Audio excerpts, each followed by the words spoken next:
Is this thing on? Welcome back to Big Mouth and fancy seeing you here in June. I'm very welcome, my friends, and especially my enemies. Come in, sit down, no touching. I don't do the touching. Hello and welcome back to Big Mouth, and you can keep this conversation or any other conversation I ignite going on over on my Twitter at MoviesTVMad. Remember that.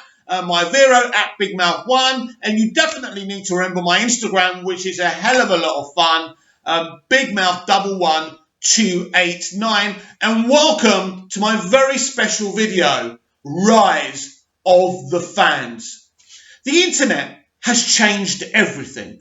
When I was growing up, I couldn't talk to like-minded people who loved Superman and Star Wars. I had my cousins, but there was no one to talk to, really. The internet changed everything. I remember wishing, in my obsession with Smallville years, right, that I had a group of people I could talk to, because the people in my life couldn't give a shit about Smallville. The internet in the right hands is a very powerful tool.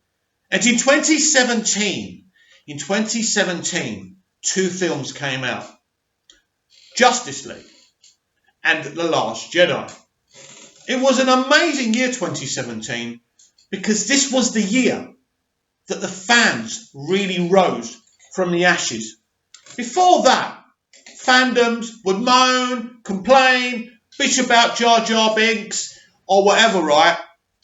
But no, fandoms didn't use the power.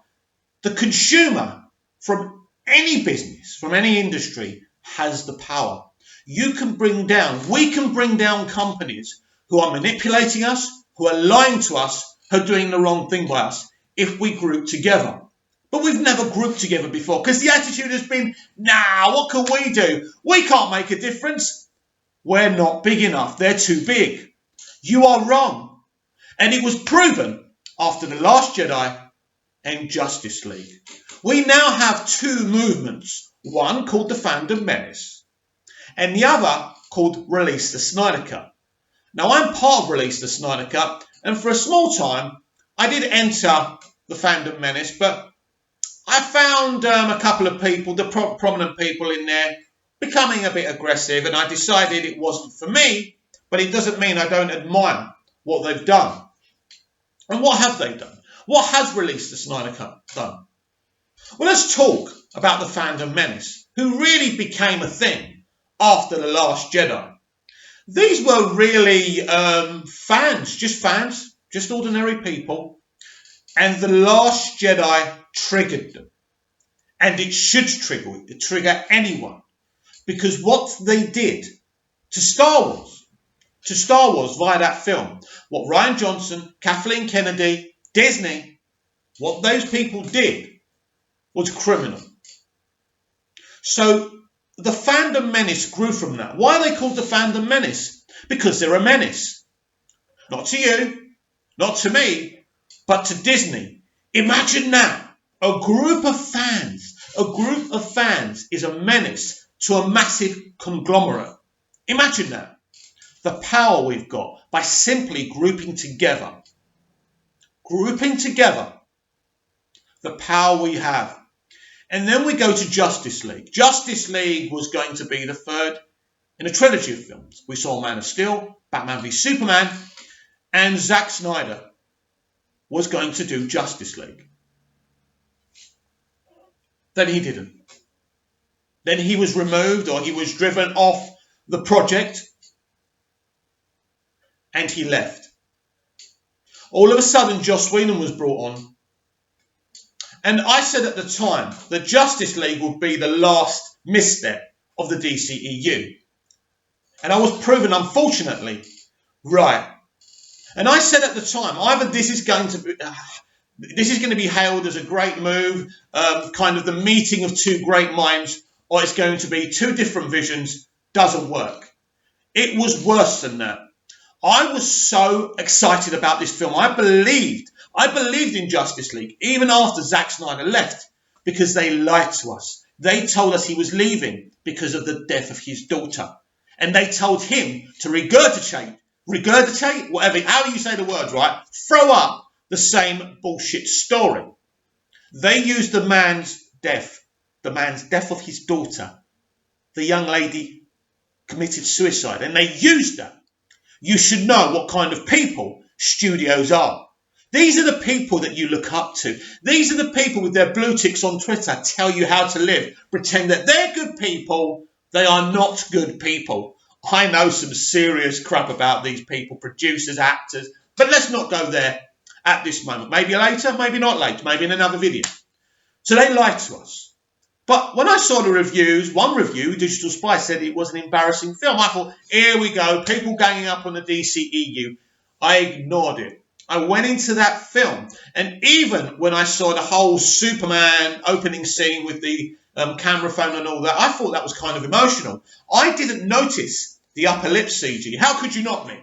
I didn't. And I thought it was kind of emotional on Whedon trying to show us what Superman was to the world before he died. And I thought that was kind of interesting. I think I enjoyed the first 20 minutes. They were introducing the characters. I found it a little bit boring. There was no kind of oomph to it. But I was okay. It's only when I got to about 45 minutes that I realised I'd been sold a crock of shit. And from that moment on, I was heartbroken. I knew this was not Zack Snyder's film. Joss Whedon had been brought in, and we know what happened, and I've been told what happened. Why did Joss do this? Joss did this because he was promised Batgirl. It's all he ever wanted, to do a female superhero movie. And he'd do anything, stab anyone in the back to do it. But Joss had a problem. Joss's problem was this, that they told him, you had to come back, reshoot most of the movie, right, and use bits and pieces of Snyder's work, but you're still on the same schedule. It was impossible for him to reshoot a movie, get the CG guys and girls to polish it up. It wasn't going to be a good movie. It was a mess. And it was a mess. And every single Zack Snyder fan knew it. And at first we tried to deny it, like we tried to do with The Last Jedi. But we've realised that this studio, just like Disney, forget about Rian Johnson and even Kathleen Kennedy, these are studio betrayals. They betrayed us. Instead of saying, hey, Joss, scrap what Zack was doing, we're not happy with that, do your own film, and we will delay the film for 2 years. No, they'd invested too much money. And ultimately, they got their money back from the Justice League box office, but nothing else, but no profit. But they could take a hit, but they didn't want to take a hit. So they forced this poor man to put out this crock of shit because that's all he could produce in that time frame. It was impossible. It was impossible, and we saw it. And there rose the Release the Snyder Cut movement, just like the Fandom Menace rose. Now, these two groups, I would say, probably don't get on with each other, because basically the Fandom Menace seem to hate the DCEU. And look, that's fine. But I'm talking about fans. This is the rise of the fans. And basically, how this works is the Release the Snyder Cut movement and the Fandom Menace intelligently and constructively have been exposing Disney for 2 years. Constructively and intelligently, the Release the Snyder Cut movement, which I'm a part of, have been exposing Warner Brothers and what, not as a studio, but as a studio that made Justice League, their actions with Justice League. And the power that both these groups have now is phenomenal. There's an old saying in the UK where I was born, the power of the people. It is real. It is real. And I find myself thinking now with my football club, Manchester United, and how it's been run into the ground, that we need a similar movement of fans uniting and exposing Ed Woodward and the Glazers and what they're doing to the club, so we can force them out. What we've done what we've done to Disney and what we've done to Warner Brothers in terms of The Last Jedi and Justice League is amazing. They're not going to mess with us anymore. J.J. Abrams literally mentions the Fandom Menace, pretending he doesn't know their name. Well, oh yeah, the Fandom Menace. He knows who they are. Now, I'm a big fan of J.J. Abrams, don't get me wrong, and I don't want to get on that Jar Jar Abrams thing because I don't agree with it. I think J.J. Abrams was put in a ridiculous situation First of all, everyone, how can you have 3 different directors, constructing a 3-part trilogy? That needs one head. That needs one vision. Not 3 different visions. This is not a season of Doctor Who. This is a vision of the next chapter of Star Wars. The biggest franchise ever. Or it was, till Disney got their hands on it. Disney.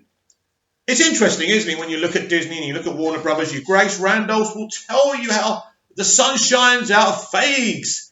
And the CEO of Iger, Iger's backside, right? She thinks those people walk on water. And it's interesting, isn't it? Because it doesn't. Because when you look at Warner Brothers and the mistake they made with Justice League, they sat down, they went and got Walter Hamada. And what's happened? He's turned the thing around. Now the DCEU and DC Live Action are doing well. Going back to Star Wars, it is still run by Kathleen Kennedy. It's still run by Bob Iger. Has it got better? No. Was The Mandalorian a good series? The Mandalorian, and I've only seen the first 5 episodes, I need to see the rest of the season, was a solid, good TV show. Definitely an improvement of what we've seen, but still using the usual Disney gimmicks of Baby Yoda. Baby Yoda is incredibly cute, but he's just a gimmick. And of course we fell for it. We're only human, they're clever. They now are able to sell a toy. He's so popular. Even people who don't watch Star Wars, who have never heard of Baby Yoda, are going to buy that damn toy because his gifts are all over the place. This is who Disney are. They're not interested in making great Star Wars. They're interested in making great money.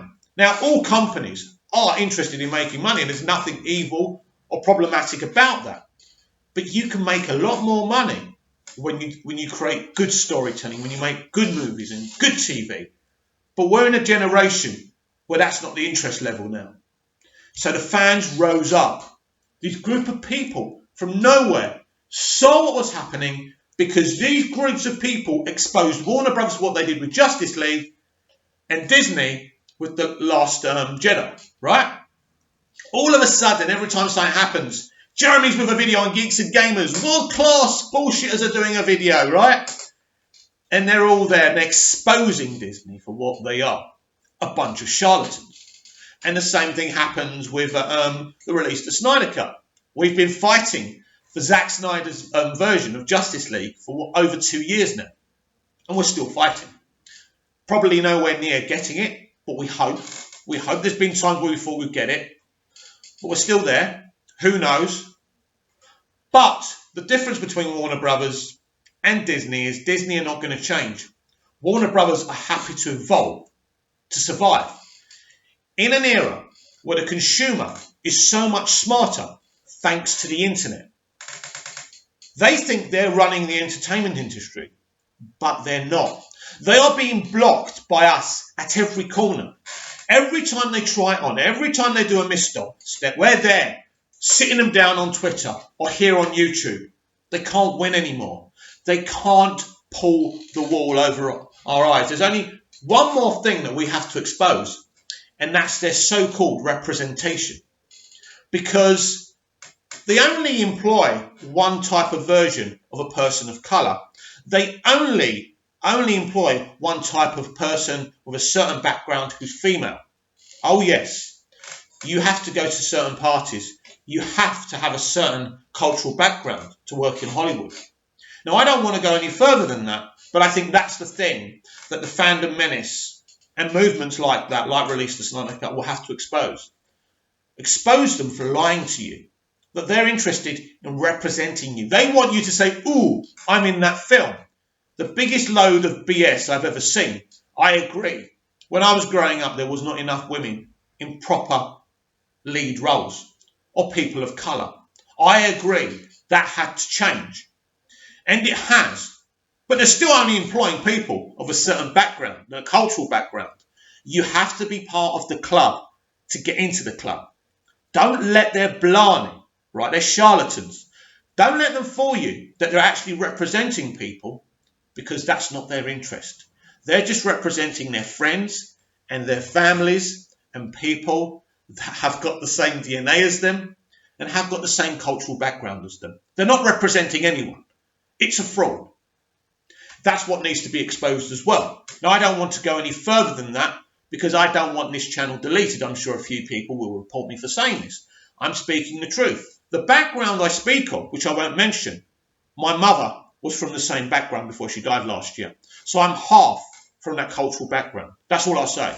So you can't do me for that. I'm telling you the truth. I'm telling you the truth. That Hollywood has become a political place, pretending it wants to represent, pretending it's a welcoming place that anybody can make it in Hollywood. But we know better, don't we? We know what background you need to succeed in Hollywood. We know. We all know. Shia LaBeouf only got into Transformers and Indiana Jones and Legend of the Kingdom of the Crystal Skulls, or whatever you call the movie, right? Because they met at a certain party. Do you understand? That's how Hollywood works. They're not interested in representing you. That's not the game. The game is to sell a lie. Not only do they want to make films that don't entertain you, films, forgettable films now. They have no idea how to make films anymore. It is hilarious. Hilarious. So I raise a glass. I raise 100 glasses to every single member of the Fandom Menace, who I don't always agree with. I don't agree with you over Picard. I think Picard's great. But what you're doing is so important. And mostly you speak the truth. And you expose the charlatans that are Disney. And may this continue for a very long time. And to my very own Release the Snyder Cut movement, you have welcomed me with welcome arms, open arms. This is not a very successful channel. But those of you from the movement who do follow me and do support me, you know I'm very grateful. We must go on, my friends. We must keep on fighting the good fight. But we should never be aggressive or insulting to anyone. The way we have exposed Warner Brothers via Justice League and Disney via everything, right? And their MCU will crumble very soon as well, because the Marvel fans will be onto them. There'll be a movement from the proper comic books as well soon. Don't you worry about that. So the era of Disney domination will be over very soon. And maybe there's a couple of Manchester United fans watching this. We need to rise as well, my friends, my brothers and my sisters. Not by going to the ground and waving flags and nonsense like that. Nah. We can fight a better war. A silent war. Forget about standing up and marching off in the Munich game. There's no need. We fight the silent war. The war on the internet. Using the tools that we have every day. Twitter and YouTube. I watched the United stand and I like the United stand, and then we're talking about fans coming down and not using the internet and talking to people's faces. That's all very well and good, and I support all that. But Twitter and YouTube is a great tool.